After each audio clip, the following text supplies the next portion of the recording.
कुर्बानी कुर्बानी कुर्बानी, अल्लाह को प्यारी है कुर्बानी। कुर्बानी कितनी जायज है। बकरीद का त्योहार सर पर है और त्योहार में कुर्बानी होगी। चार पाए पशुओं की कुर्बानी दी जाएगी, यानी जिनके चार पैर हैं। चार पैर में बकरी है, भेड़ा है, ऊंट है, इस तरह के अन्य जानवर हैं। गाय भी हो सकता है, कहीं बछड़े हो सकते हैं और पड़वे हो सकते हैं। इस तरह के जानवरों की कुर्बानी दी जाएगी। और यह कहा जाता है कि अल्लाह ताला का हुक्म है, इसलिए हम कुर्बानी देंगे। यह हमारे इस्लाम इसकी इजाजत देता है, इसलिए हम कुर्बानी देंगे। दोस्तों, आज इस पर हम एक स्वस्थ चर्चा करेंगे और इसमें हम हिंदू धर्म में भी जो बलि की प्रथा है उस पर भी हम चर्चा करेंगे कि इसके लिए वेद, शास्त्र, उपनिषद कहां तक इजाजत देते हैं। हम इस्लाम के बारे में भी बात करेंगे। दोस्तों, हमारे साथ बने रहिए और इस महत्वपूर्ण वीडियो को देखिए।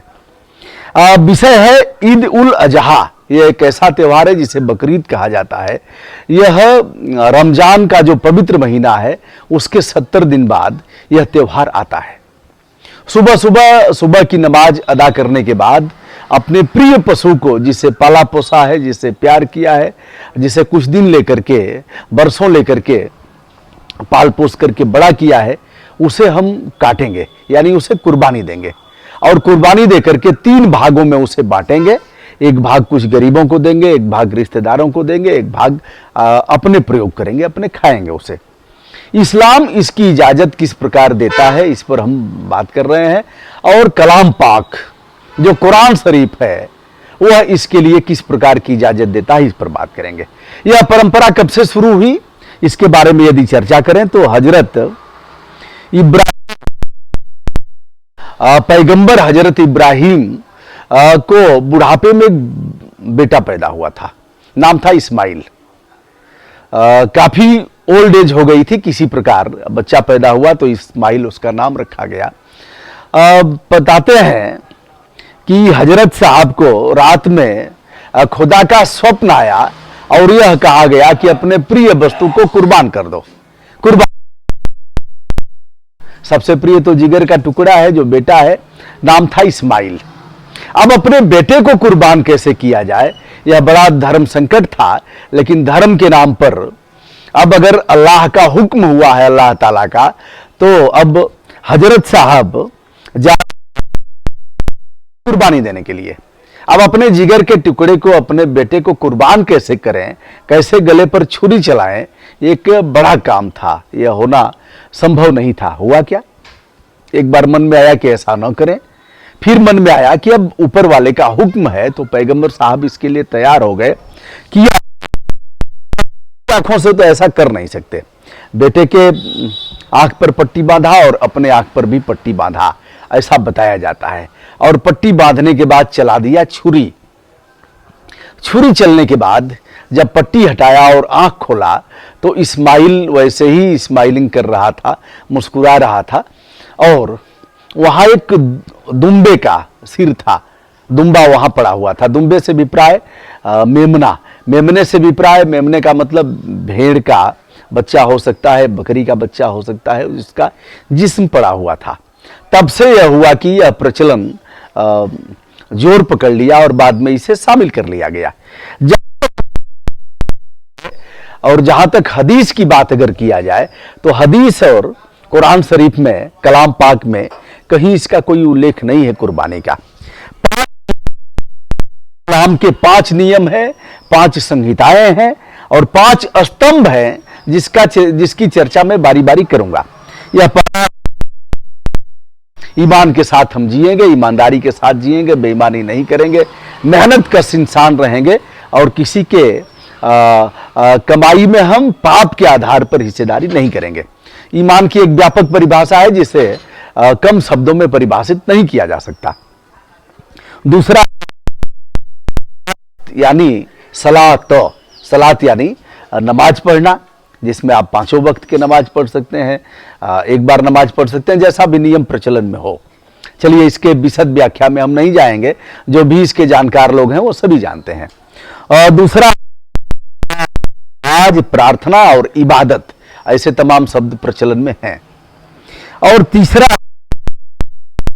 का अक्सर मैं उल्लेख करता हूं कई जगह, ज़कात हमने देखा भी है, अपनी कमाई का एक हिस्सा निकालना, उसे मजलूमों में बांटना। और कुरान शरीफ में यह भी कहा गया है कि यदि आपके घर के अगल बगल 40 परिवारों में से कोई भी भूखा हो तो अल्लाह ताला आपकी नमाज कबूल नहीं करेगा। तो यह है ज़कात। ज़कात मतलब एक हिस्सा लोग देते हैं, इसका अभिप्राय दान से है। ऐसे अभावग्रस्त लोगों को, जिसमें यह नहीं कहा गया है कि वो किस धर्म के होंगे, किस संप्रदाय के होंगे, किस जात के होंगे, ऐसा कोई उल्लेख नहीं है। जरूरतमंद लोगों को, अगर कोई भूखा सोएगा तो अल्लाह ताला, ऊपर वाला परवरदिगार, आपकी नमाज कबूल नहीं करेगा। और इसके बाद रोजा यानी व्रत त्योहार जिसे लोग करते हैं पवित्र महीने में, रमजान के पवित्र महीने में, उसके अगला हज है। हज यात्रा यानी तीर्थाटन, तीर्थ पर लोग जाएंगे। अब इस बार तीनों पांचों को यदि देखा जाए तो इसमें कहीं भी इस तरह का उल्लेख नहीं है कि आप ऐसे जो जानवर हैं, जो निरीह जानवर हैं, आप उसकी बलि देंगे, आप उसको कुर्बान करेंगे। लेकिन कुर्बानी की परंपरा चली आ रही है। में यह परंपरा बहुत पहले से है और अरब कंट्री में, जो खाड़ी देश हैं, वहां भी इस परंपरा को पहले से लागू किया गया है।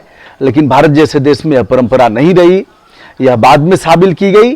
अरब कंट्री में, खाड़ी के देशों में यह था कि हज यात्रा करने के बाद लोग कुर्बानी देते थे, आते थे और ऐसे पशुओं को कुर्बान करते थे।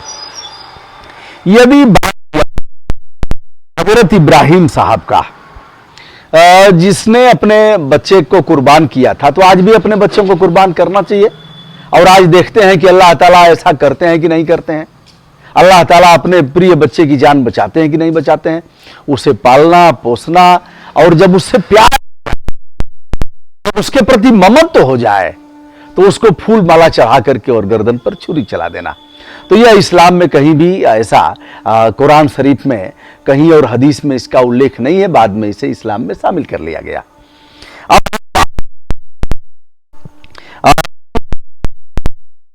हिंदू धर्म की जहां तक बात किया जाए तो पहले से ही मांस खाने की परंपरा रही है। पहले से ही आप हैं कि यदि आप मांसाहारी हैं तो कोई रोक टोक नहीं है, आप मांस खाएं।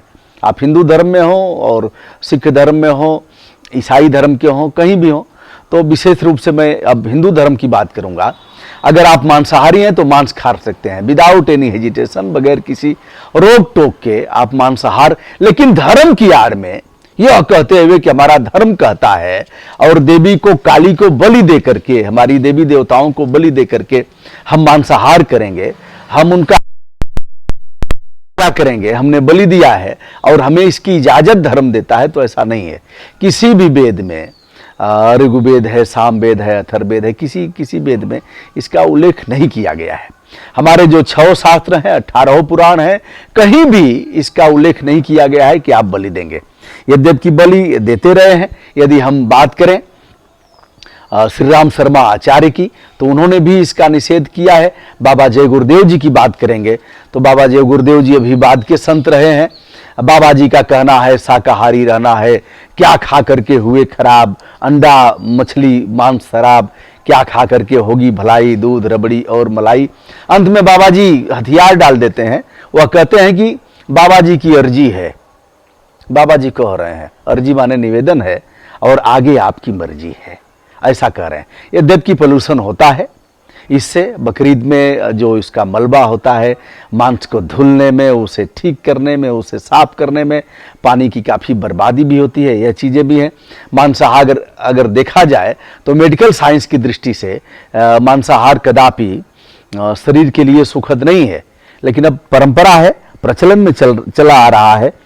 और अगर रावण की बात किया जाए, इसके पहले और भी अगर धर्मशास्त्र की बात हम करें तो दानवीय की प्रस्तुति है बलि देना। यद्यपि तमाम देवी देवताओं को बलि दी जाती है, मार्केट में भी आप देखते हैं काटा जाता है, लोग खाते हैं, तो उसका विरोध नहीं है। मांसाहार आपका फंडामेंटल राइट है, मौलिक अधिकार है मांस खाना।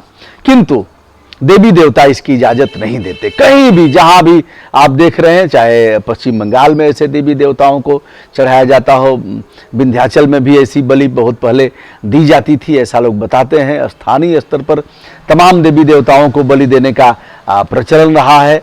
और ऐसे ही असम में भी एक देवी के यहाँ प्रचलन होता है, कहीं भेड़ा चढ़ता है, कहीं बकरा चढ़ता है, तो ऐसा कहीं है नहीं।